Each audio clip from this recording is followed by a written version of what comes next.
Orphic. It means mysterious, beyond ordinary understanding. This is exactly how 21-year-old Amrita Chauhan described herself in her Instagram bio.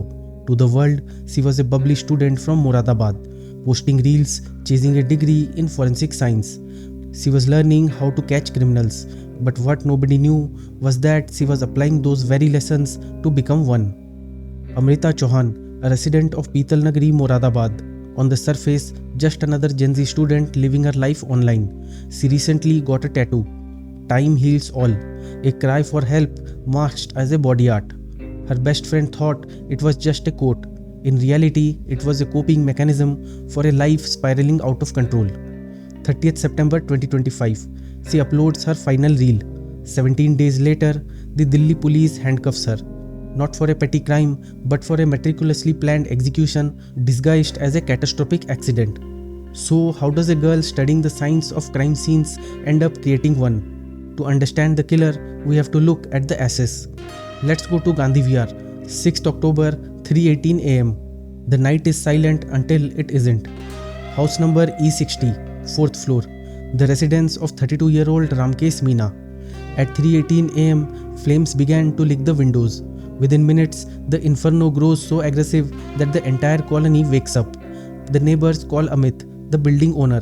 He rushes up with his mother to the 4th floor. The heat is unbearable. There's a constable and a home guard already there, struggling with the iron gate. It's locked from the inside. Desperation kicks in. Amit's mother manages to slide her hand through a gap in the grill, burning her skin, trying to unlatch the door. She gets it open, but the fire fights back.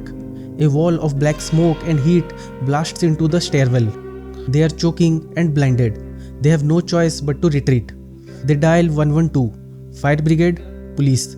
20 minutes later, just as help arrives, a massive explosion rocks the neighborhood. The blast feeds the fire, turning the flat into an incinerator. It took 2 hours to tame the beast, with the rescue team finally entering the charred ruins. Amid melted electronics and shattered glass, they found him. Ramkesh Meena, or what was left of him. The body was burnt beyond recognition. The door was locked from inside. The AC panel was blown out. To the police, the math was simple. Short circuit, gas leak, spark, an accidental death. Tragic? Yes. Suspicions? Not yet. But the assays were hiding a secret that physics couldn't explain. A locked door, a destroyed AC unit, an active fire. To the untrained eyes, the story was complete. Case closed. But in the forensics, we have a saying, the dead talk if you listen. And Ramkesh's body was screaming that this was no accident. The forensic science laboratory team arrived. The room was a graveyard of evidence. Fire investigators began tracing the origin and cause. At first glance, the police theory held water. The AC panel was blown. Ramkesh was trapped. But as they sifted through the debris, the anomalies started piling up. First, the AC unit. Yes, it was damaged, but the blast pattern was wrong. Second, the gas cylinder. It wasn't in the kitchen where it belonged. It was found lying right next to Ramkesh's body in the bedroom. Why would a student cooking for himself bring a cylinder to his bed? Then came the fire burn pattern report. This changed everything. In accidental electrical fires, the flame typically rises from a specific point, creating a narrow V pattern on the wall. But here, the fire wasn't climbing the walls. It was concentrated. Heavy, intense burning, specifically around the body and the floor. This meant the fuel wasn't electricity. The fuel was liquid. Someone had poured accelerants directly onto him. This was arson. But the final nail in the coffin came from the morgue. The postmortem report. When you die in a fire, you breathe in smoke. Your lungs fill with soot, tiny black particles. Your blood absorbs carbon monoxide. It's a biological fact. But Ramkesh, his lungs were clean. No soot, no black particles. His blood, zero carbon monoxide. The medical examiner's conclusion was chilling. Ramkesh Meena did not die from the fire. He was already dead before the first match was struck. The police realized they weren't investigating a tragedy. They were investigating a cover-up. Someone killed him, staged the fire to destroy the body, and walked away. But they forgot one thing. The cameras never sleep. Police pulled the CCTV footage from the neighborhood, and there it was. 6th October, 12:15 am. A girl, face covered with a scarf, carrying a backpack, enters the building. 15 minutes later, at 12:30 am, two men, faces masked, follow her in. At 2:15 am, one man leaves. At 2:57 am, just minutes before the fire is reported, the second man and the girl walk out together. Technical analysis tracked the active mobile numbers in the specific tower grid. The data pointed to one name, the forensic student herself, Amrita Chauhan. To kill someone you once lived with requires a special kind of hatred or a special kind of fear. Police interrogations revealed that this wasn't just a crime of passion, it was a crime of desperation.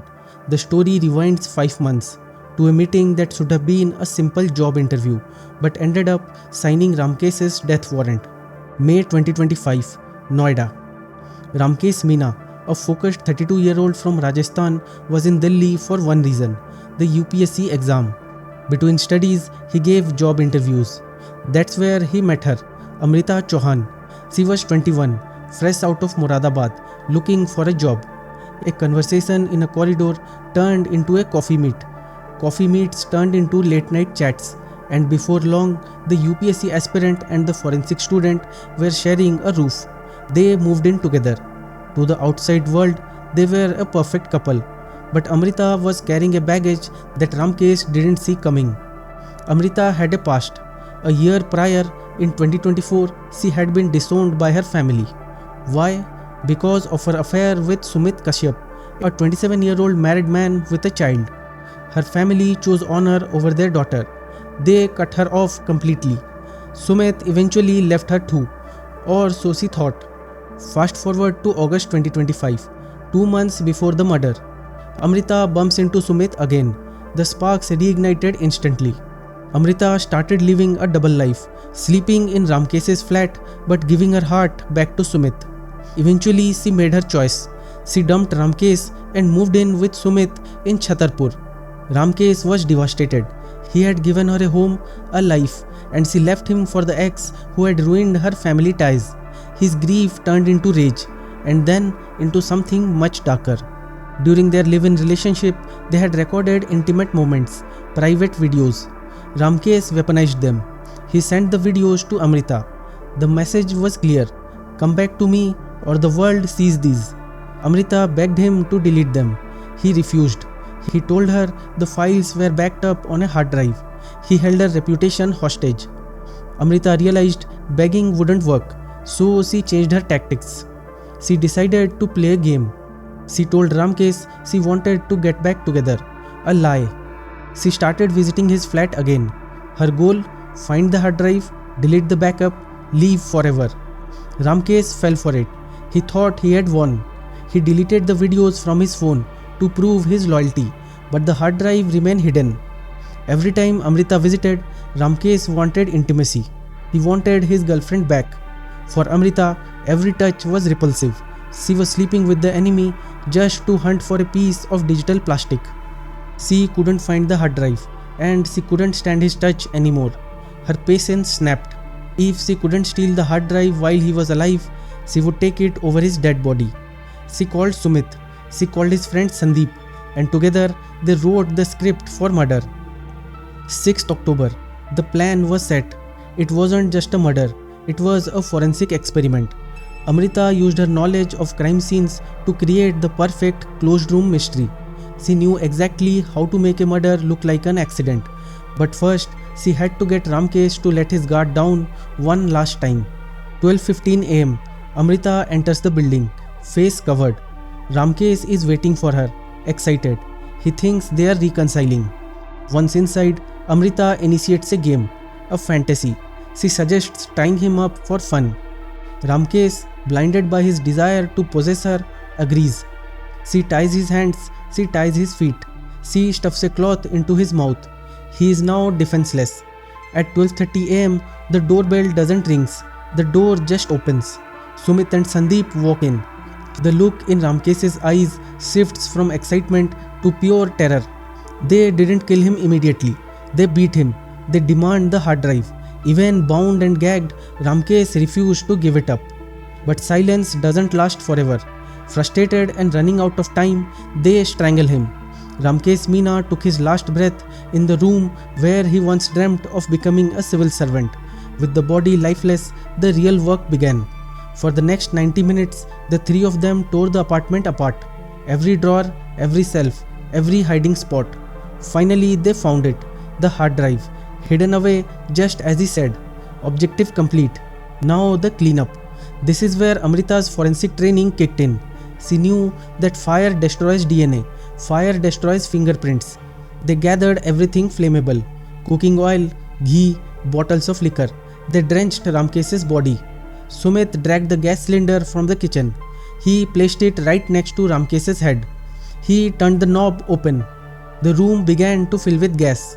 Sumit, being a gas distributor by profession, knew exactly how long it would take for the concentration to become explosive. They packed the stolen laptops and the hard drive. They lit the fire. As they left, Amrita performed her final trick, the locked room illusion. She closed the iron gate. She reached her hand through the gap in the grill, risking burns, and slid the latch from the inside. To anyone who found the body, it would look like Ramkesh had locked himself in and died by accident. 2:57 am. They walk out, calm, collected. 15 minutes later, physics took over. The gas met the flame and the night sky of Gandhi Vihar turned orange. They thought they had committed the perfect crime. No body, no witness, locked doors. But Amrita forgot the one rule of forensic science.